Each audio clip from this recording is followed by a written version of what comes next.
All right. I'm like, guess I'll have another couple more. No, Mary Ann. I've been buying them. Last several years, I watched the wedding. It is 1:30, thank you. All right. There you go. I'll drink it occasionally at I night. I don't want to cover coffee when it's too late. I appreciate that. It could be the greatest thing in the world. I've never actually had a company. Okay, it is 1:30. I feel bad for Will Delahanty. I swear to God, he drinks like 4 energy drinks. I remember he would slide me one occasionally when I'd be like zoned off in my office. He drinks like he lives off with their baby on the way. Like, God, I hope he's okay. I think that.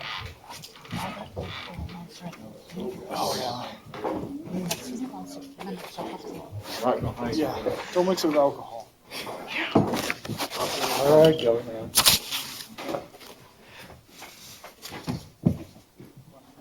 Thank you.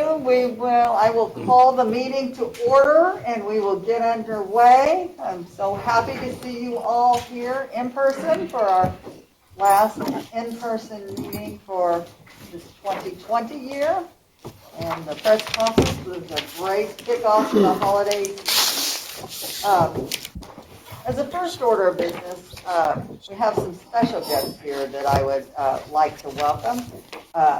Senator Bill White, Representative Lane Roberts, and Representative Bill Bromley. They're here for a unique purpose today, a special purpose that we're grateful for them to participate in. And I would ask at this time, it's an item of new business, and I would ask the board's consent permission to move an item of new business to now for the respect of the representatives and senators' time. So moved. Okay. Thank you. We'll have Dr. Van Galen kick it off for us and wrap it up here.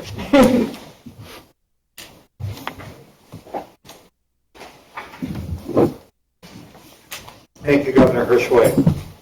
Well, it's a special pleasure today to recognize a valued member of our family, Mr. Darren Fullerton, Vice President for Student Affairs for 21 years of dedicated service to Missouri Southern State University. Darren will be retiring December 31st, and on behalf of the university, I join the Board of Governors in extending our heartfelt appreciation. I want to share a bit about Darren's professional journey. Darren was born in Wichita, Kansas, graduated from East Newton High School in 1984. He then matriculated to Missouri Southern State College and earned a Bachelor of Science in Education degree in 1988, majoring in physical education. Darren went on to earn a master's degree from the University of Arkansas and had a successful career in student recreation both at Arkansas and at the University of Missouri, Kansas City. Darren returned to Missouri Southern in 1999 as the Director of Campus Recreation and was promoted to Director of Student Life in the year 2008. In 2010, Darren became Vice President for Student Affairs, leading a range of functions that support our students in very important ways. Like many others in this room, I found Darren Fullerton to be highly dedicated, thoughtful, wise, and an effective leader. And he is extraordinarily engaged with our students, as evidenced by the campus-wide Darren Fullerton Day that Student Senate planned last month. Darren, you have our gratitude, respect, and well wishes for the next chapter of your life. Please join me in a round of applause for Mr. David Fullerton.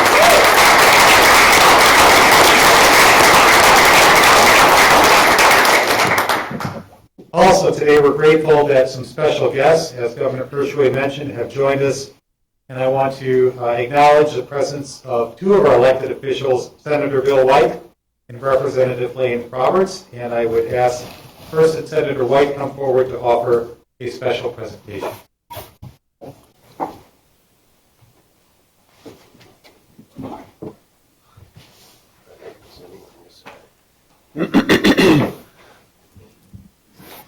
It's very much my honor and pleasure to be here Lane Robert from the House is also going to be presenting a resolution.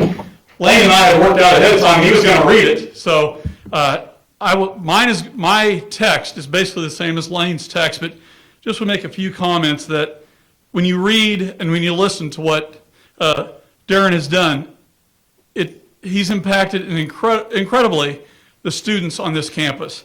When you look through the different things he's done with involvement in the building of this center that we're at here, this building we're at, the Lion's Den, the quads, his interaction for dealing with safety for our students here on campus, for their social life, for their mental health ability. I mean, this reads like it's a resume unreal to me of how someone has dedicated their life to students while at this university. So, Aaron, I wanted to give you my congratulations. Just the bottom lines here we have, now therefore be it resolved that we, the members of the Missouri Senate 100th General Assembly, extend our most sincere congratulations to Darren Fullerton on this illustrious occasion. Be it further resolved that the Secretary of the Senate be instructed to prepare a properly inscribed copy of this resolution to be presented to Darren. So Darren, this is yours. We'll bring it back to you when Lane's done.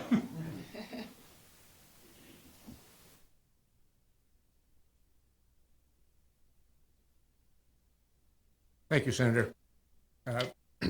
Darren and I didn't socialize a lot personally, but I had the privilege of working with and around him professionally for a number of years. I know that he's regarded as a thoroughly decent human being, and frankly, I would concur with that. It's my honor to represent the House of Representatives here today with this proclamation. With your indulgence, I'd like to read it to you. Whereas from time to time, the members of the Missouri House of Representatives are called upon to recognize the meritorious endeavors of outstanding Missourians, a task which this legislative body embraces with great enthusiasm. And whereas Darren Fullerton, a resident of Joplin, Missouri, will retire from his position as Vice President of Student Affairs at Missouri Southern State University on December 31st, 2020, following 21 years of steadfast and admirable service. And whereas Darren Fullerton is an outstanding individual who has faithfully performed his important duties and responsibilities with the utmost professionalism, conscientiousness, and fairness. And whereas during his 21-year tenure at Missouri Southern State University, Darren Fullerton led the construction of the Beimdick Recreation Center and the Quads and Line Village, served as the first president of the Staff Senate, implemented the Ferris 360 system, initiated the Student Affairs Assessment Committee and the Council for the Advancement of Standards in Higher Education Program Review for Student Affairs, implemented the Student Payment Plan, and coordinated state student conduct, residence life, and the University Police Department investigation and disciplinary actions.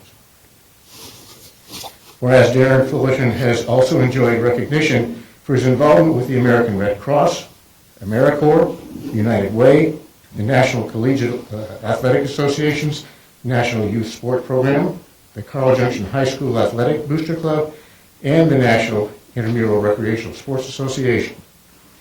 And whereas Darren Fullerton has been blessed with the love and support of a wonderful family whose members include his wife, Denise Fullerton, and 2 sons and 1 daughter-in-law, Clayton Fullerton and Ryan and Hannah Fullerton. Now, therefore, be it resolved that we, the members of the Missouri House of Representatives, 100th General Assembly, join expressing deep gratitude for the superb service that Darren Fullerton has rendered to Missouri Southern State University during the past 2 decades, and wishing him ample opportunity to enjoy the better things life has to offer, and be it further resolved, the Chief Clerk of the Missouri House of Representatives being instructed to prepare a properly inscribed copy of this resolution for Darren Fullerton.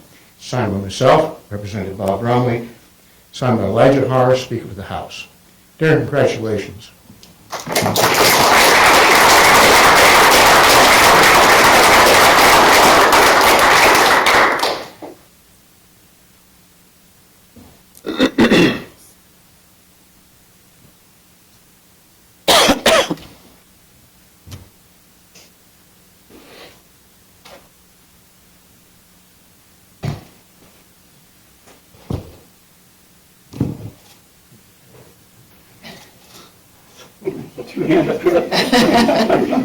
It's amazing what somebody will do to get you out of their offices, won't it? Thank you both very much. Greatly appreciated.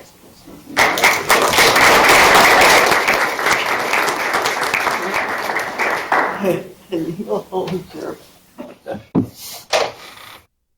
you to Senator White, Representative Roberts. We appreciate your recognition of Darren.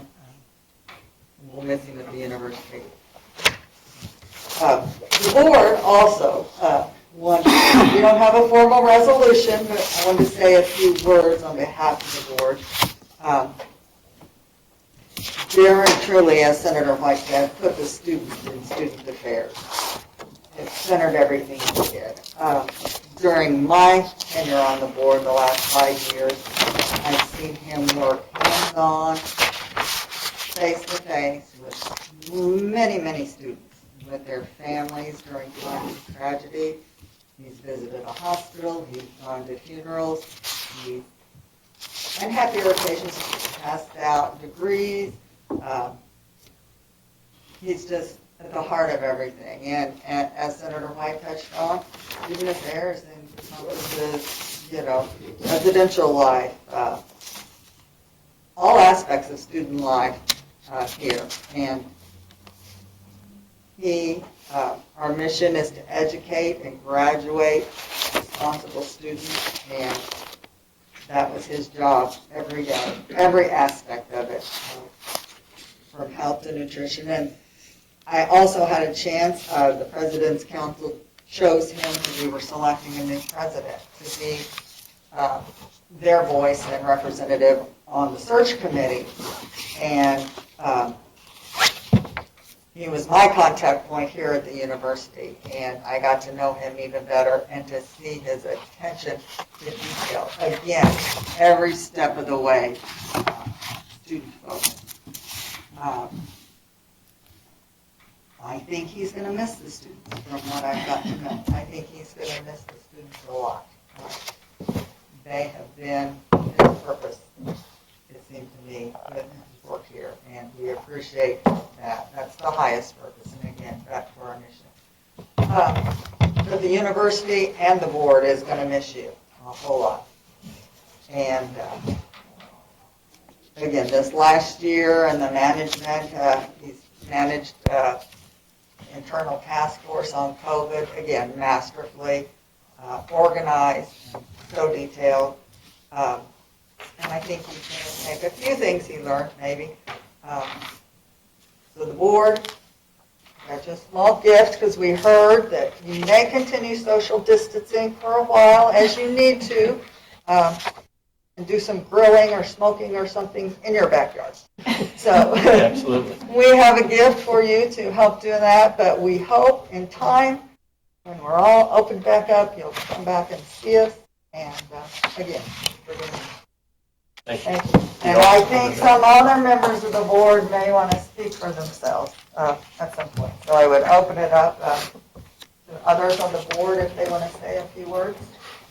I do. I thought you might, Governor Gibson. Yeah, in addition to all the things that Governor Hirschway, Chairwoman Hirschway had to say, thank you for your friendship. I recall the first time we met was in a saloon in Kansas City at the MIAA tournament. And you and Denise and I believe one of your sons were sitting over in a corner. And Tracy and I didn't know you. And so you had on green and gold, and we figured that was good enough. And it's already been said, but I didn't get to say it. Your dedication to the university and its students has just been tremendous, and you're going to be missed, my friend. Thank you. Appreciate it. I'll say something also.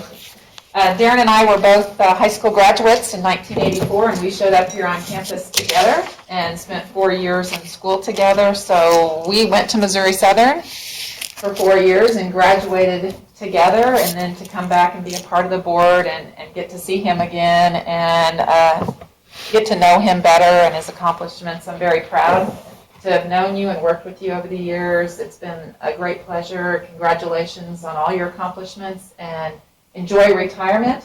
It's wonderful, my husband tells me, as I still work, but we're anxious to hear back and hopefully see you. Congratulations. Thanks.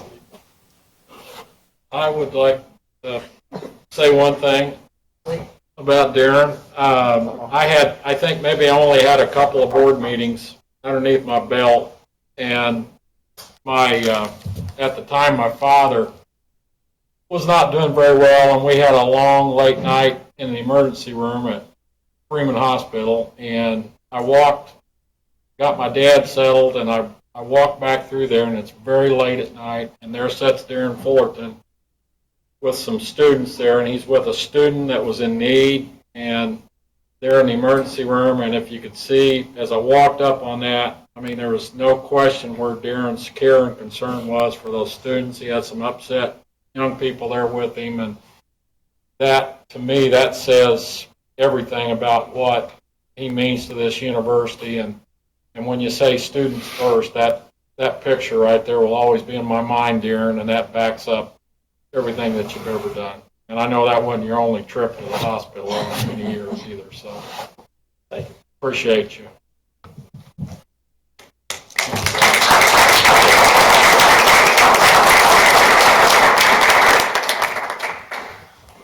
Okay, we will move on now to our regular business. If I can get my paperwork in order here. First, I will need and ask for if everyone's had a chance to read the minutes of the September 6th board meeting. And if you have any additions or corrections to those minutes, and if not, I would entertain a motion for their approval. I'll move approval. I'll second. I've got a motion by Governor Gibson and a second by Governor Oplotnik. All those in favor? Aye. Aye. And now, you may remember we changed our order of events some in the last, not only today, but at the last meeting. So we will kick it off with the President's report from Dr. Van Galen. Thank you, and good afternoon, everyone. Great to be on campus as we look forward to Thanksgiving holiday. The board has a series of reports that were sent to them several days ago, so I'll just highlight some of that. Also, I do want to acknowledge a new member of the President's Cabinet who's seated at the table today, Mrs. Heather Lesmeister, Director of University Relations and Marketing. Really confident that Heather will bring some new perspectives and a truly collaborative spirit to our administrative leadership team, so welcome, Heather. Many of you attended the launch of the new Global Leaders Program and the announcement of the Joel Newby gift. To highlight a little bit of that, it's really a special day for the university. As mentioned, beginning in the fall of 2021, each year we will welcome a cohort of 50 outstanding Missouri Southern freshmen to participate in this program, which will be very distinctive. They'll be provided with scholarship support, opportunities for leadership development, and a $4,000 stipend to be used for study abroad, undergraduate research, or some other immersive experience. I would note that this supports very strongly goal number one of our strategic plan, to strategically grow enrollment and increase student attainment through graduation. We're grateful for the partnership of the Missouri Southern Foundation in this effort. Also, earlier we announced a tremendous gift with great gratitude, $1 million of an estate gift from Mr. Joel Newby that is designated to support the Global Leaders Program. Many of you have heard his story. In 1947, graduate of Joplin Junior College, he will lead a legacy here at Missouri Southern. Next, a bit about legislative priorities for 2021. Last Friday, the President's Cabinet met with 7 members of our regional legislative delegation to provide them with a campus update and also to discuss Missouri Southern's legislative priorities for the 2021 session. There was a great deal of excellent conversation, and it's very clear that our legislative delegation values and is very supportive of Missouri Southern. We've communicated 2 requests as our top priorities for the 2021 legislative session. First, the university's top priority is to secure $1.8 million in core ongoing funds to support the quality and the growth of both existing and new initiatives in STEM and related health sciences programs. This request is very well aligned with the critical talent and workforce needs in our region and would enable the university to further build some important regional partnerships, especially in the health sciences. The second priority is a request for one-time capital funds to repair and reopen the Taylor Performing Arts Center. Built in 1975 and seating over 2,000 people, TPAC is the largest performing arts venue in southwest Missouri. Because of serious structural issues, large sections of the wall around the stage area have required temporary braces to minimize the risk of collapse. The facility has been unusable, closed, since July of 2019. Frankly, we have an important asset both for the university and the community that needs to be fixed. We recently learned that the Missouri Department of Higher Education and Workforce Development has ranked this project as one of the top 10 most critical higher education capital needs in the state of Missouri. Next, our students continue to be the why that drives our faculty, staff, and administration every day. Last Monday, our campus celebrated first-generation students, faculty, and staff with a brief program in Billingsley Student Center and with the wearing of First to Roar buttons, and you can see those in the report. Many students were part of this celebration, including first-generation student Taylor Boyette. She is pictured on the second page of my board report as she was interviewed for a story for the Four States homepage. I had an opportunity to visit with Taylor and learned that her passion is surgery. And as a nurse, she aspires to play a critical hands-on role as a surgical first assistant. I can tell you that with the grit and the determination that she brings, I have no doubt she will achieve her goals and much more. Taylor's story is part of a larger, important story that needs to be told. Educational attainment, including college degree completion, continues to be a critical asset enabling social mobility for individuals, especially for first-generation students, and to supporting robust economic growth and a thriving democracy. Finally, following the Thanksgiving break, most of our in-person and hybrid courses at Missouri Southern will move to online delivery for the last 2 weeks of the fall semester, which includes the final exam period. The university will remain open. This decision was supported by many of our students, faculty, and staff, including through a very thoughtful resolution from our Student Senate. I think it's important, though, to acknowledge the success we have had this semester in continuing to provide our students with an engaging experience in a way that strives to protect the health and safety of our campus and broader community. I extend my personal thanks to the COVID-19 Task Force, the Board of Governors Pandemic Committee, and most of all, the faculty and the staff who have been on the front line. I close my remarks with a very brief video that puts a face on the spirit of our campus during this extraordinary time. It is this spirit that sustains us and will enable us to soar and roar to new heights in the future together.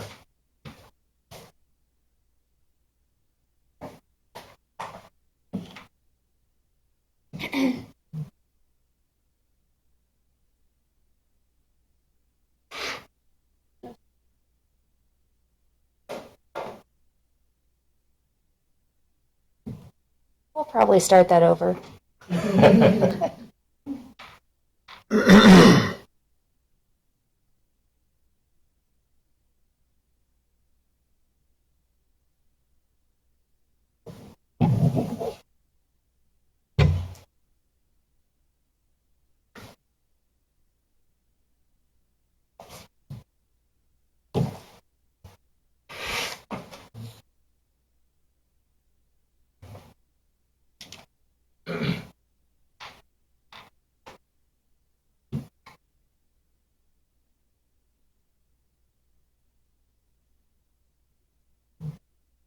My apologies.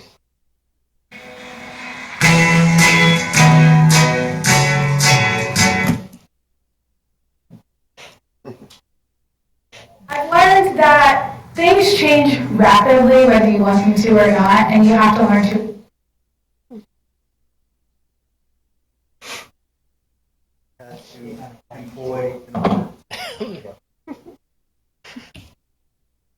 We're adapting a lot this year, right? Is it?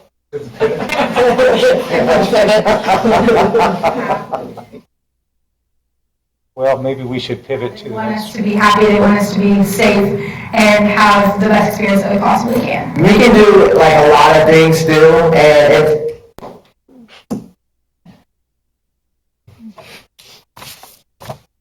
already, and they just make sure like you still have that college experience while like still like battling like the COVID-19 situation, and it was that awesome.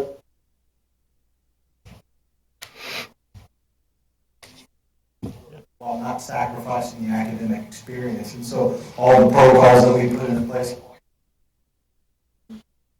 Well, how about if we email a link to the board so they can watch that? And I'm not probably- sure what they're doing in the back. I might also say, a shout out again to that department. Although they may have a bad cable today, they're great. And since I'm not able to be out here, I follow them more on social media than I used to. And maybe they might post this on YouTube or something. Sounds good. Sure, we can arrange that. Because it looks great. Okay, next we will hear from our Executive Vice President, Greg Hudson. Good afternoon. You have my report there, and I'll just highlight a couple of things. First, you have a copy of the Donor Impact Report, which will serve as an insert to the most recent Crossroads magazine. That will be mailed out to 45,000 alumni and friends. It does contain some very useful information about how charitable gifts impact the institution, so we wanted you to have a separate copy of that. You'll notice at the bottom of the first page of my report, we did have a leadership gift from Don and Gloria LaFurla that not only helped us fund a position within intercollegiate athletics to offer academic advising to our student athletes, but also as a result of that gift and the LaFurla's longtime family generosity to the institution, we did name the Academic Advising Center in the North End Zone facility after Don and Gloria, and we are grateful for their support. Finally, tomorrow we will be traveling to Miami, Oklahoma, where Dr. Van Galen and the president of NEO will sign an MOU that will allow international students completing their associate's degree at NEO to seamlessly transfer to Missouri Southern to continue on towards a bachelor's degree. And that's one of a number of agreements we have with NEO, but certainly as a student population that we had not yet codified that relationship. And so we're very excited about that partnership with NEO in Miami. Are there any questions for Dr. Hudson about his report? I'd just like to make one comment.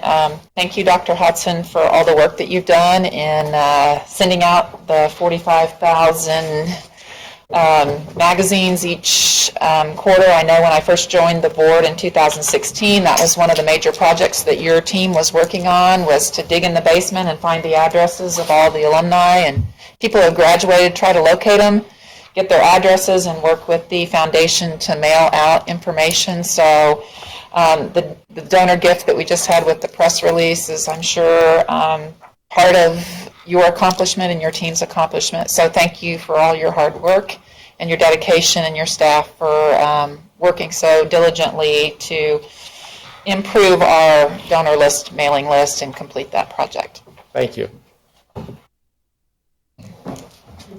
I agree. Is there anything else for Dr. Hudson? Okay, we will move next then to academic affairs and hear from our provost and vice president of academic affairs, Dr. Carson. Thank you so much.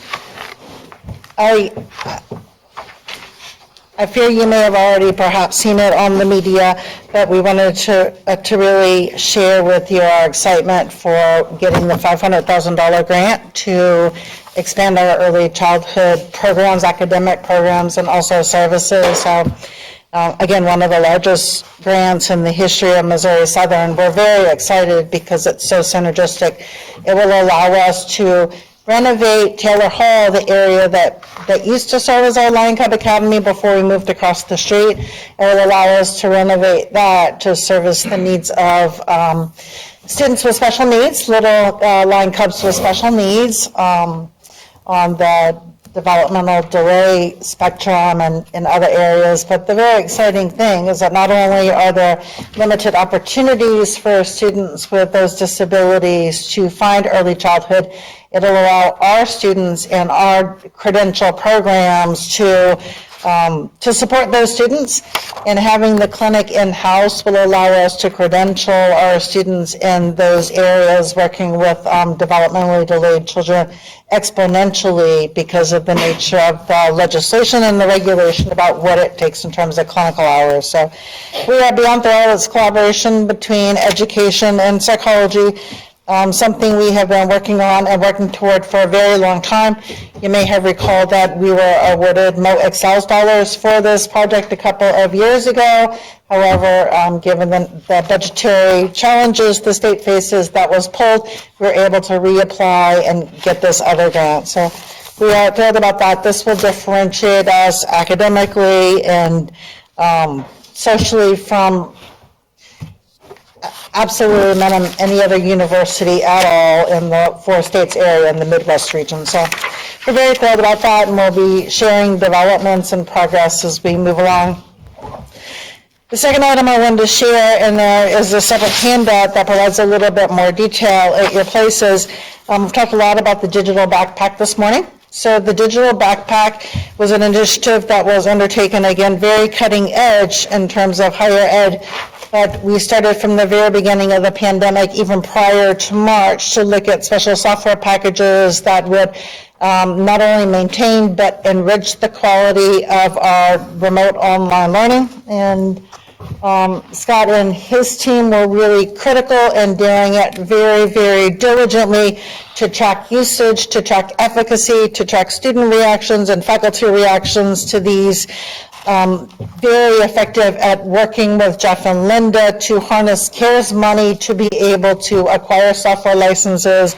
And it has come to fruition. We have the digital backpack. For a very long time, it was a dream. We have much development and technical support for these. These are the items on the top of the page that are in our backpack. On the bottom is already our sustained usage, very impactful. We have a great deal of data on how students have positively responded. So they're originally funded with CARES funds, and moving forward, after those subscriptions expire and there's no more CARES funds, we'll have to continue to fund them contingent upon significant usage with our online learning charges. The third item I wanted to focus on, because it was one of the things that is very important culturally to our campus, that is our ability to bring the world to our students here, is our theme semester. We were very uncertain how COVID would impact that, but in actuality, like many aspects, we were able to take this experience, find the silver lining, and realize we may be able to do some things differently and better than we have in the past. We had 40 events scheduled. Every one of those events was held as planned, with the exception of one of those events. We have everything recorded, a variety of different programs. The link is right there. We still have another activity. It's really significant on the last paragraph of my report. On November 23rd, we have some original compositions written specifically for us, for our bands, and for our semester. You are more than welcome to attend that, or you're not able to come to live stream it. But in many ways, what we are doing here is giving rebirth to the pan bands, to the pan drums. So the steel drums that we've had in our collection for a while and have sat dormant. So they are very heavily involved in this concert, and we're also looking at introducing just a basic no prior musical experience steel drum class to try and contribute to academic exposures for increasing our diversity and globalism. That's my report. Thank you, Dr. Carson. Are there any questions from the board for Dr. Carson on her report or academic affairs issues? Do we need the board full approval for I think we did that, I know why you're asking now, because I Oh, usually it's do it down in the wrong place, but I It's in the think we're committees. technically Okay. supposed to do it under new business. Great.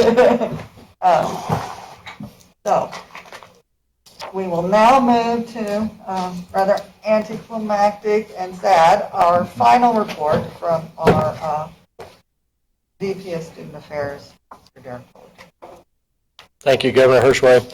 You heard Dr. Gunderman talk earlier about life happens for our students, and that's what we see, and especially with COVID, that is a major concern, because the number one reason that students stay at a university is their engagement with the faculty, the staff, the academic programs, those type of things, and COVID has thrown a real challenge in that.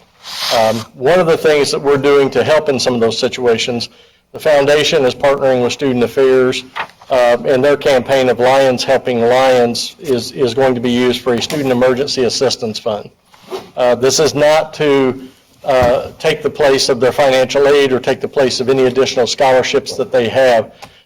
This is to assist those students that life happens, and it may disrupt me being able to stay at the university because I don't have transportation and I don't have $500 to get my car fixed, or an unexpected medical bill that I have to take care of. So this emergency fund will be set up using foundation generated dollars and donations to assist those students in need. And students will have to apply. It will be open to any student at Missouri Southern. And then there will be a list of criteria. No one will be excluded, but then we will try to maximize those dollars, as you've heard with all the foundation dollars, to get the most advantage to those students. And so we're happy that financial aid will be working with the foundation. We have the small fund, I think currently, Brad, but then there's hopes to expand that to a larger amount to really assist a greater amount of students that we have. And so we're excited with that opportunity. We wanted to just let you know if you need late night reading, the university is updating their emergency operations manual. We're up to 232 pages, and so that should be finalized. And Mr. Hughes and I are working with a vacant position to work on our emergency management coordination so that we would have an environmental health and safety / emergency coordinator's position that would help us with emergency operations going forward at the university. You heard in one of the earlier sessions about the Council for the Advancement of Standards in Higher Education. That's the non-academic equivalent to program review. My staff have asked me to quit referring to it like this, but it is a 12-step process that they go through, and those steps are listed there. Many of them have commented this would have been a fantastic process if you were starting a program from scratch. And so it is a great review for them. And so listed there are the areas that went through the review this year. Next year will be a much more significant year as we have almost a dozen units going through that review by next October.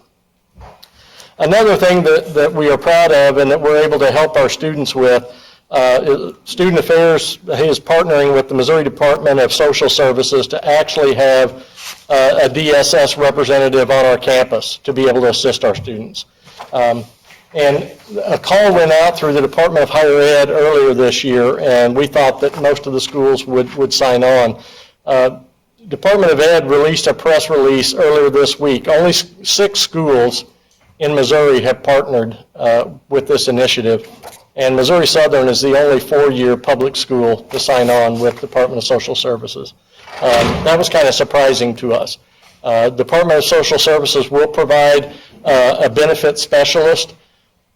During COVID, we'll be conducting all of those visits. They'll have someone dedicated to us for 8 hours every Tuesday to deal with our students or faculty staff that may need to take advantage of benefits through the Department of Social Services in the state of Missouri. Right now, we're doing all of that virtually, and we've set up a DSS at MSSU email that students can email, and then we're taking applications for appointments through the Student Affairs office. 4 of the 6 were private universities, which was very surprising. 1 public community college, and Missouri Southern, again, the only public 4-year school. So we're proud that we'll be able to offer another service for our students and hopefully provide some additional assistance. That is my report, but I would just like to say thank you. It's been a pleasure working with this administration, pleasure working with the board. I've enjoyed getting to know you and enjoyed your friendship. The faculty and staff here, I think you've heard through the presentations today, that engagement is what keeps people here at Missouri Southern. But then more so to the students. I want to thank Haley and the students, and thank all of you for the opportunities that you've given me during my time here. I greatly appreciate that, and I will miss you. Thank you. We can't thank you enough. Are there any questions for Mr. Fullerton on his report?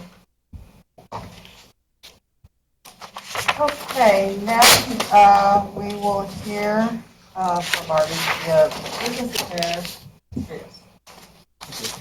I noticed Mr. Fullerton did not thank the business cabinet, so we know how you feel about that. I said administration.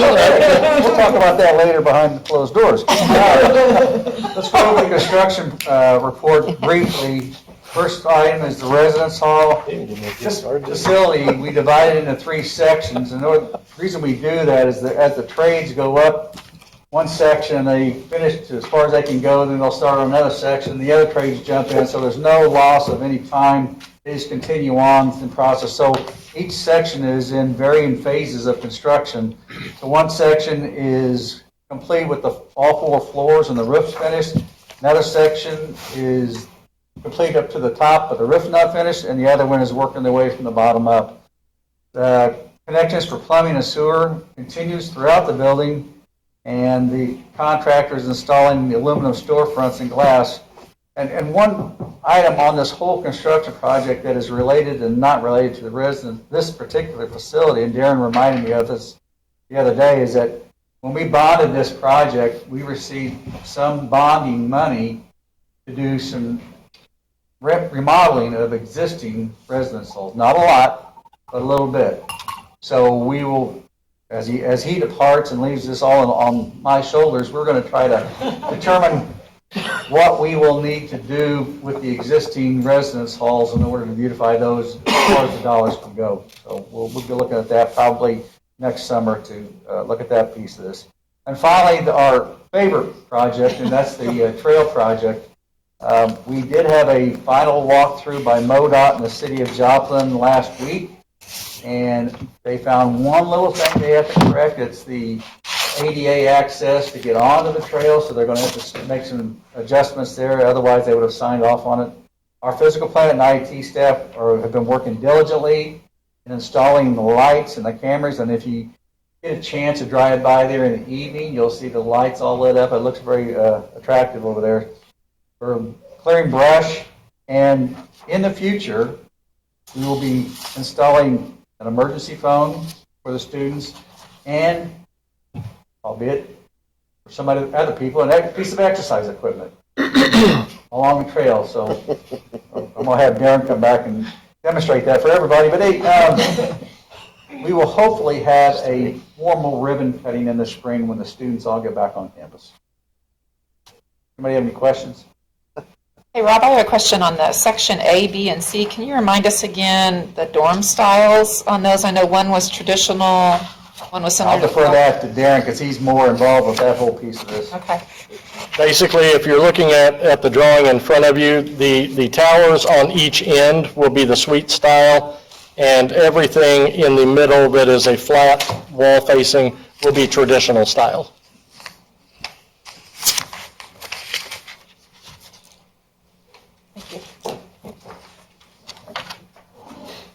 Are there any other questions for Mr. Gross about his report? Yeah, I think I said Darren was going to miss students most, or we were going to miss him. I think Mr. is going to miss him, and we're going to miss him working together. We'll move next to our athletic director, Mr. Bergerman, for our athletics report. Thank you. I will be very brief. There are 4 bullet points which were included in my report. I will focus on just a couple of them, both related to our student athletes. The first being, we've been doing something called the Trick or Treat So Others Can Eat campaign with our student athletes for several years. It's where they go through the community, put out some flyers a few days before, and then come back a few days later and gather non-perishable goods to donate to Souls Harbor. This year they did that as well. They collected 7,500 non-perishable items, 7,527 to be exact. And our previous record was a couple years ago at 6,300.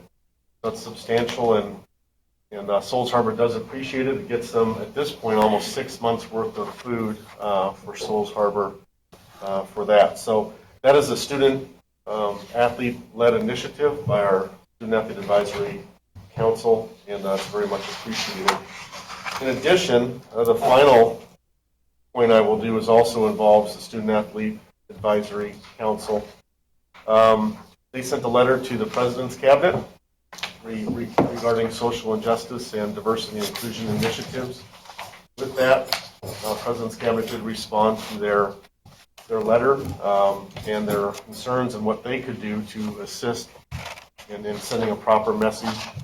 And so they had a slogan, "We are one," which they had worked with URM to have that. So it's "We are one, MOSO." And there are a lot of activities which go in that, but some of the things that they've just done since we've really got back here, the NCAA inclusion, the 3-day campaign of that, My Story Matters, We've Got Your Back, and Together We Rise, and all of those things. They are doing social media as a common way to address those, and so those have been very active in that. It's been very supportive by the President's Cabinet as well as the coaches and others. So that actually spun off onto creating a athletic diversity task force that involves 13 departmental coaches and staff, which also are working hand in hand with the SAC diversity and inclusion to come up with probably better language, some other things we can address, including dealing with speakers and having other initiatives driven from that. So I would just say, in conclusion, our student athletes are wonderful. We have 500 of them. They're gifted not just in athletics, but in the classroom. And they also have a great sense of what their obligations are to society, not just with diversity and inclusion, but also with supporting others through activities and other things. They volunteer so many hours in the community, and it's been difficult this year for them because the elementary schools and those places are closed. But they still find other ways they can engage the community and still do things to be productive citizens of our community. And so I just want to give a shout out to them for all their hard work and dedication and their inspiration for me to be able to work with them. That concludes my report. Thank you. And are there any questions of the athletic director about his report or anything to do with the athletic department? No? Okay, next is up is our treasurer, Ms. Ice, and she will give us our financial report. Good afternoon. We'll look at the financial statements that ended October 31, 2020. We always start with the cash graph, and if you look at the current year, we have a balance of about $13.6 million in unrestricted cash, and that is a decrease over the prior year of about $800,000. And as I talk a little further on the financial statements, we'll see that there was an impact from CARES funding as well as a reduction in some expenses. And that made a huge impact on the difference in cash, in our cash balances as of the end of the month. We move to the statement of net position, and we have total assets of $179 million. We have total liabilities of $125 million, and that gives us net assets of $54 million. I want to move on to the statement of the comparative statement of revenues, expenses, and changes in net position. And we always look at the difference column, and this is comparing cumulative. So July through October of last year, July through October of this year. And you can see on there that total operating revenues have a decrease of $1.7 million. We move to the operating expenses, and that shows a decrease of $2.3 million. And that is made up of a lot of categories. But basically, I just want to make sure that we say a big thank you to the campus. They've been working very hard. As you know, we began the year with a deficit budget, and they worked really hard to work on their expenses. And then we've had some other expenses that obviously we haven't been able to do as much travel. We've had some savings from some supplies and some postage and printing, and all of that adds up together to have some reduction in expenses. When we move to non-operating revenue, you can see that there's a decrease of $138,000. As we've discussed, the governor released additional appropriations of about $427,000 for the remainder of FY21. A piece of that actually came through in October, so we're grateful for that additional funding that was not, again, part of our budget plan. And so it's good to see those dollars coming in. Also in non-operating is the CARES money. And we've had a lot of conversation about that, but it's been a huge benefit to the university. And right now that stands at about $2.5 million, and that is partially some student checks that were written out to students, and then the rest of that is covering some expenditures for the university. We move on to the income before other revenues, and the current year is showing a gain of $5.1 million. The prior year shows a gain of $4.7, so that gives us a difference of an increase of about $400,000. The last item I have, we've talked about this. Normally, this is the board meeting where we are presenting the annual audit. I'm devastated. Along with CARES, along with everyone else, we are waiting again on the federal compliance supplement addendum. And once that comes out, then there are many industries, many institutions, healthcare facilities that have received CARES funding, and all of that will have to be audited, as a portion of that came through back in FY20. And so we are very hopeful. They said it would be released in fall. We are not to winter yet, so I'm hopeful that that will happen before the end of the year, that will come out, and we can finish up this audit just in time to start the next one. But hopeful the January board meeting, we will be able to bring BKD in and present our annual audit. And I'll entertain any questions. Any questions for Ms. Ice about her report on financial matters? Her report does require board approval. Is there a motion to approve the report that's presented by Ms. Ice today? So moved. Second. I have a motion by Governor Haley and a second by Governor Gibson. All those in favor? Aye. Thank you. The motion passed. Next, our Faculty Senate President, Dr. Gunderman. Thank you all for inviting me again today. My opening comments really echo what Dr. Van Galen spoke about in his report. I want to thank everybody who's been involved in our COVID response, especially the Board of Governors, in ensuring the safety of our students, staff, and faculty during this pandemic. I really think we've done a great job up until this point, and I really want to sort of drive this point home. The decision to pivot online following Thanksgiving should not be seen as a failure on the part of our COVID committee or our plans or our responses, but necessary due to circumstances beyond MSSU's control. And also, I think this pivot only reinforces MSSU's dedication to the safety and well-being of our campus community and its faith in the faculty and staff to continue to meet the needs of our students. Since our board meeting in September, the Faculty Senate has sent charges to the Faculty Welfare Committee concerning load and compensation, as well as the Committee on Committees to look at language and procedures for our faculty grievance process. Additionally, we had our third read of the proposed master instructor language, which passed unanimously, as well as our first read of the intellectual property policy, which has been long awaited, which we should vote on in our December meeting, given there's no problems. And that concludes my report. If there's any questions, I'd be happy to answer them. Thank you. And thanks for your information this morning, too. My pleasure. Thank you for having me. I'd say again, it was really good. Are there any questions for Dr. Gunderman from the board?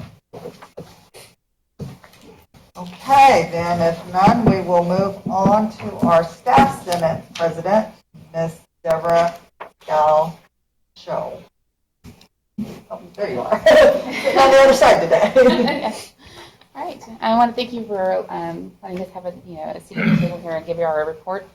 With improved communication as a goal of this year's Staff Senate, we continue to hold conversations with the President's Cabinet during our monthly executive meetings. Recent topics discussed included the university's telework policy, vacation accrual process, and then concerns regarding visitors on campus events because of COVID. We also held a special meeting. Staff Senate held that immediately following our November staff meeting. The special meeting was called following Senator requests to allocate time to share feedback on how staff are responding to the university's COVID procedures.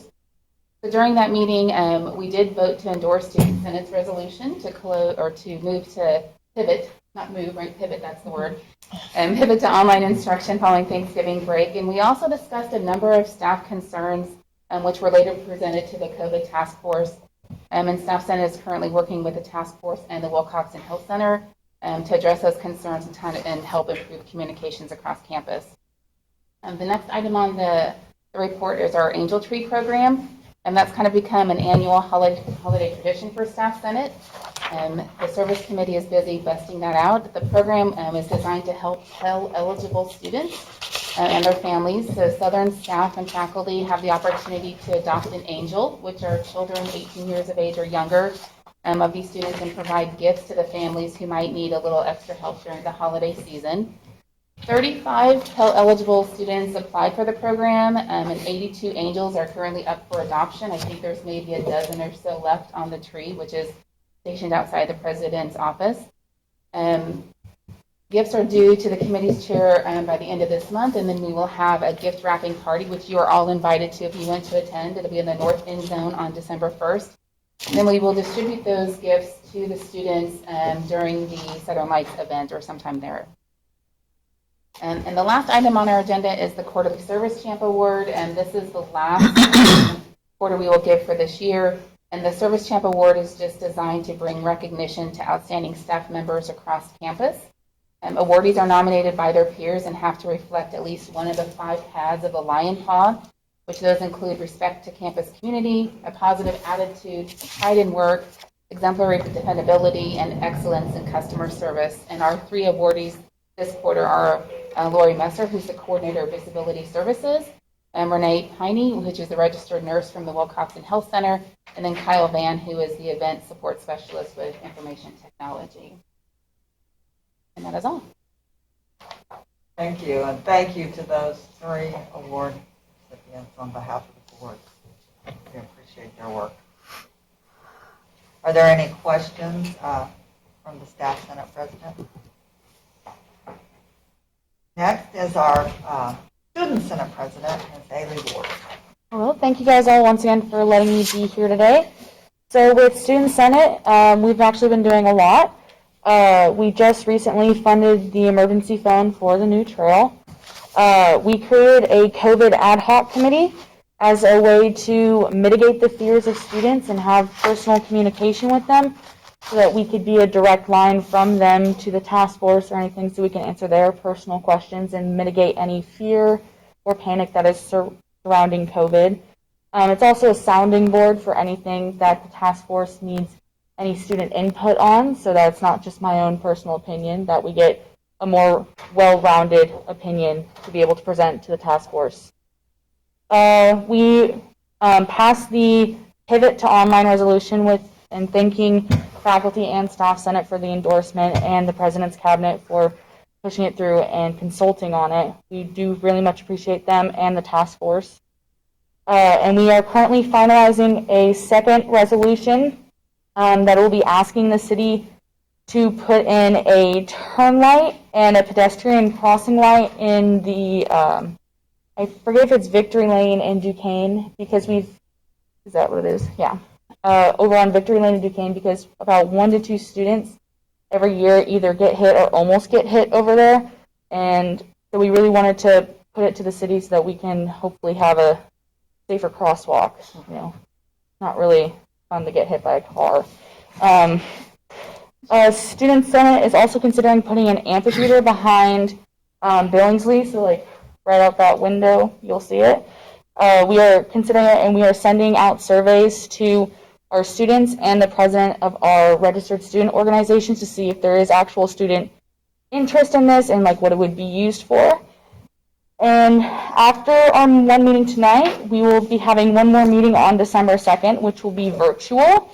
And I would just like to end by saying a big thank you to the faculty, staff, the board, the administration, and especially to the health center for keeping students safe and healthy and doing everything you can during this unprecedented global pandemic.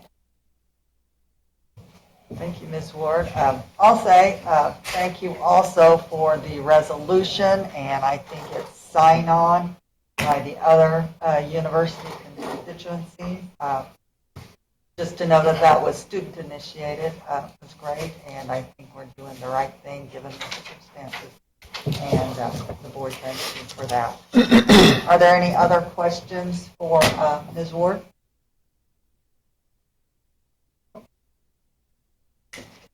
Hearing none, we'll move to board committees, but before we do that, I received a message that the video is now working and it's only a minute 30 seconds.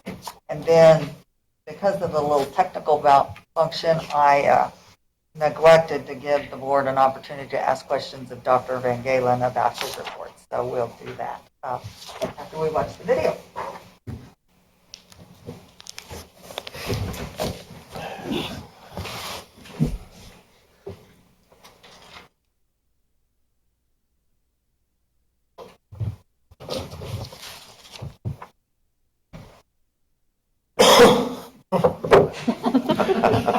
I guess I missed the moment. It was working.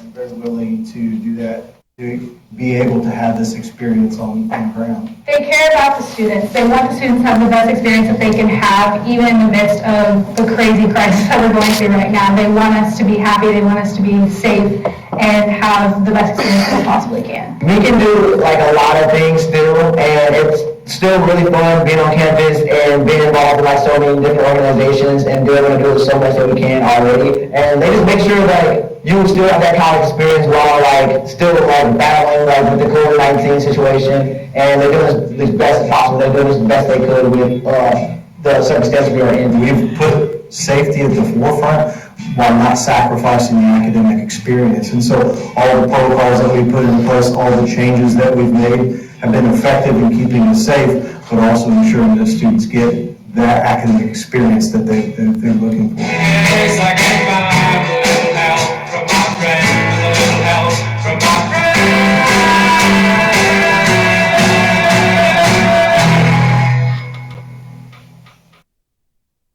Okay, thank you. And Dr. Van Galen, I'll hand it back over to you for just a little bit. And are there any questions for Dr. Van Galen from the board about his report or anything else? I'll just reiterate my thanks to everyone in the community, Board of Governors for their support during a very unusual and challenging semester. I'm proud of the way we've responded and just optimistic, and wish everyone a great Thanksgiving. Stay safe. And again, I'd be happy to answer any questions the board might have.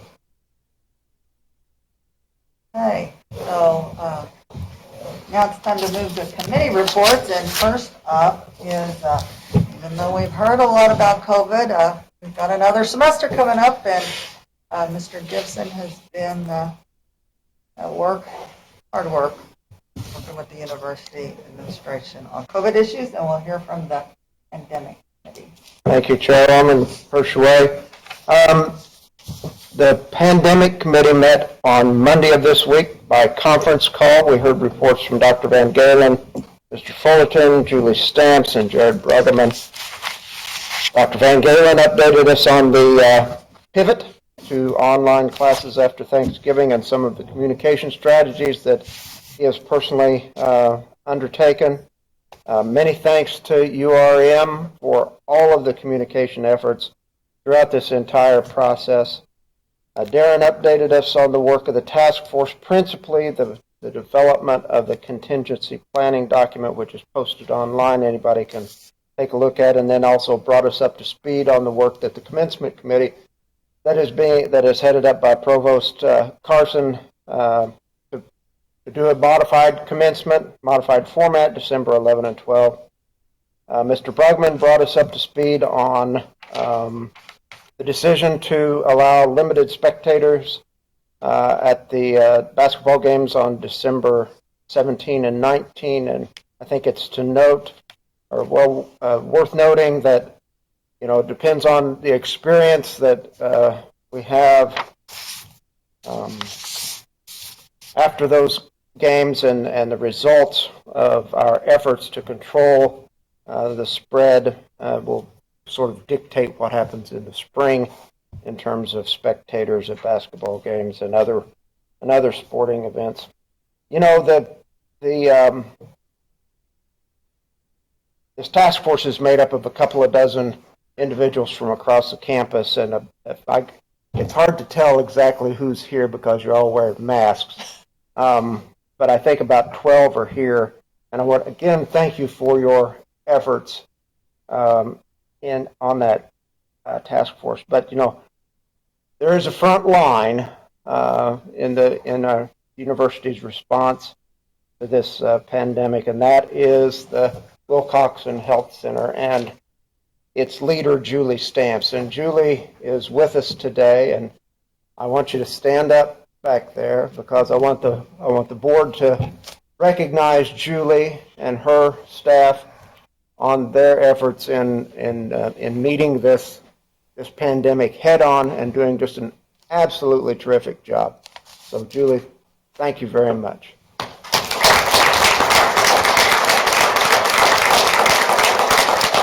Madam Chairwoman, I'll yield the balance of my time to departing Vice President of Student Affairs, Darren Fullerton, so he may have the last words of this ongoing thing between he and Mr. Hughes.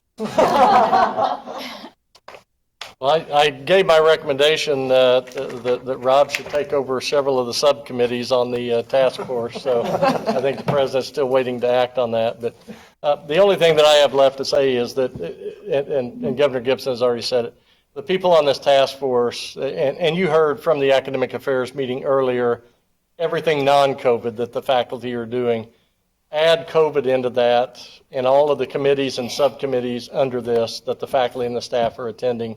And even with the health center, I had someone call me the other day that thought that they were on the bad list with the health center because Julie Stamps called them 3 or 4 times. And I said, well, that's about a third of what I talked to her.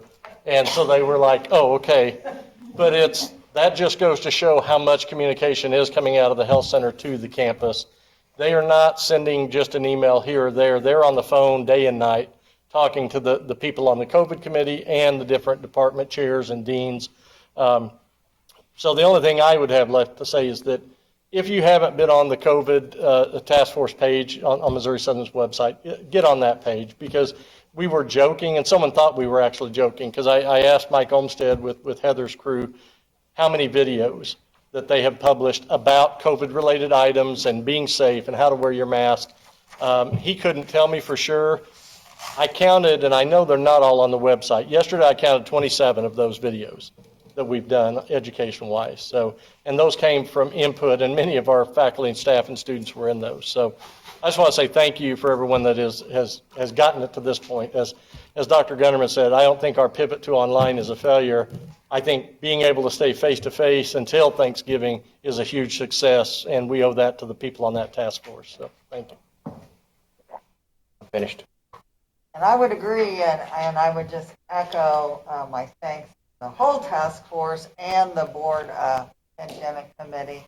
And I've listened to just a small fraction of the task force meetings and the board committee meetings. And I echo the extra thanks to Ms. Stamps in heading up. I know she works with all, and Darren's right there. They're kind of, I said, are they the ones that broke the elevator going back and forth to each other's office? But always the voice of reason and student-centered to make all the rest of it happen. And we appreciate it as a board. Are there any questions of Governor Gibson about his report? Is there any action necessary? No action necessary. Thank you. Okay, that will conclude the committee, pandemic committee, and we will move to academic affairs. I believe there is one action item, but if we do it right, do it now or later. Your choice.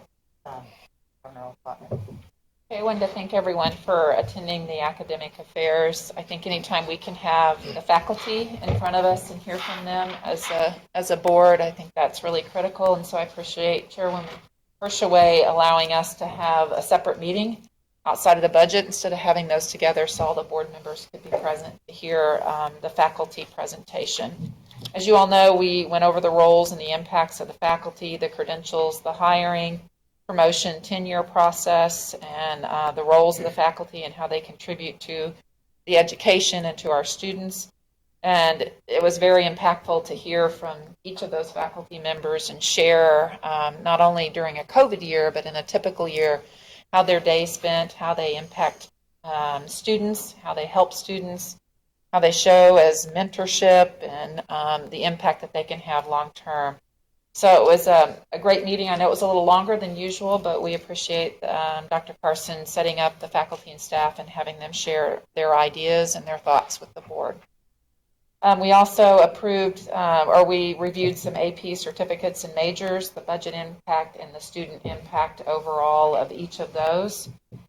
And I'll take any questions on the academic affairs. That covers everything that we covered today, and then we do have a pending item for approval.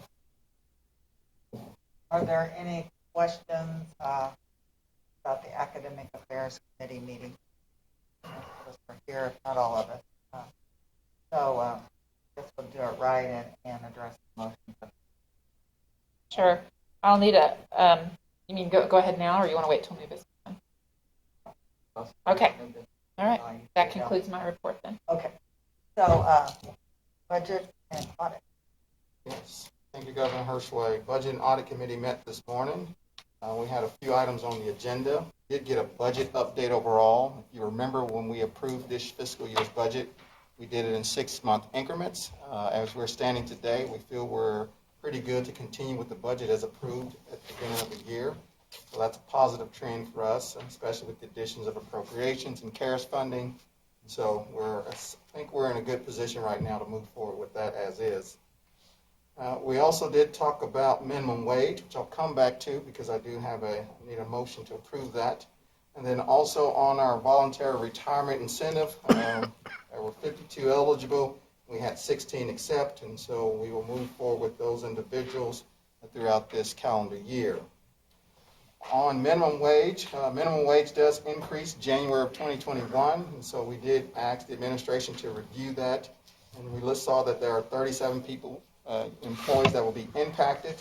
That will have an impact of about $11,000 on our budget, and so with that, I'd like to put forth a motion to have that minimum wage increase to take effect January 1, 2021. So moved. Got a motion by Governor Elliott. Is there a second? Second. Second by Governor O'Potnick. All those in favor? Aye. So the motion to increase the minimum wage to the legal requirement. At this time, is there any other old business to come before the board? Hearing none, we'll move to new business. Our fun item we got out of the way first this morning. But another semi-fun item, or it'll be fun for the students, is the new considerations of the academic policy proposal that went through the academic affairs committee this week. Sure. You all have those in their packets, and I know our committee meeting went a little longer, so we didn't really get an opportunity to talk about those. So we might take this chance to look. If you'll see under each certificate in green on your handout, we'll show the number of enrollment potential or projections under each certificate, and then the employer demands in the state of Missouri, and then also the impacts on any resources. So to approve this certification or degree, do we need any additional monies for positions, personnel, operations, space, etc.? So I'll turn it over to Dr. Carson and see if there's any specific questions on any of those proposals set forth. And if not, again, a lot of us are here, but is the Academic Affairs Committee making a recommendation as to the approval of those? I do have one question. Okay. On the Governor. master's degree in justice studies, would that be a collaborative program or would that be completely done on campus at Missouri Southern only? It's not collaborative. We're in a collaborative degree program with criminal justice right now, which is more specifically criminal justice. So it will be only on our campus, but it is very interdisciplinary, probably 5 or 6 different academic departments across the colleges, but it's just ours. Thank you. Are there any other questions about the new programs or certificates, or do Dr. Carson or Governor O'Plotnick or the faculty? I think the Academic Affairs recommending approval of these. We are recommending, we just need a motion and a second to approve those listed. Is there a motion to approve the new programs, certificates and degrees? As So moved, Chairman. Governor Rosenberg has made a motion. Is there a second? Second. Second by Governor Haley. All those in favor? Aye. The motion is carried and these new programs are approved, Dr. Carson. Next meeting is January 20th, 2021, kick off the new year. And as we close out this final in-person meeting, I again express my gratitude to you all being here and for the work you've done in this challenge. We do have a need to meet in closed executive session. Council has advised that it's appropriate to close that meeting under RSMO 610-021 under subsection 1 and subsection 3. I will need a motion to go into closed session and then a roll call vote. Governor Haley has moved to go into closed session. Is there a second? Second. Second by Governor Elliott. Those in favor, I guess we do it by roll call vote. And Secretary will take the roll call. Mark Elliott, Yes. Bill Gibson, Yes. Carlos Haley, Yes. Allison Hirschway, Yes. Marianne Morgan, Anita Uplotnick, Yes. Ron Richard, Yes. and Dr. Rosenberg. Yes. That's fine. We will meet in room 309, right across the hall where we had the press conference and where we usually used to eat lunch.